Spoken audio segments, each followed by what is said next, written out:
wasafiri walilazimika kukesha barabarani usiku kutwa baada ya msongamano mkubwa kushuhudiwa eneo la Gilgil katika barabara kuu ya Nairobi kuelekea Nakuru. Msongamano huo ulisababisha foleni ya magari kuwepo kilomita kadhaa, huku baadhi ya madereva wakikwama bila kusonga usiku kucha.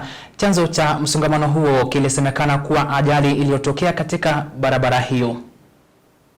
Kulikuwa na mvua kubwa, alafu kuna lori zilifanya accident pale chini. Sasa kukakuwa na msongamano wa magari, zikafungiana.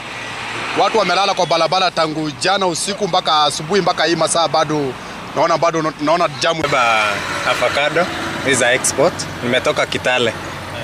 So tangu jana usiku niko hapa. Shida ambayo tunaona kabisa ni overlapping kwa madereva wengine. Hawafuati sheria ya barabara. Hiyo ndio changamoto kubwa sana ambayo tunapitia katika hii barabara. Naomba rais, hii barabara venye amesema itafunguliwa, aharakishe hiyo miezi 6 alisema. Hii shida ishe ya barabara. Tukibeba abiria hapa tunafurahia, hata sisi tukiendesha gari tunafurahia.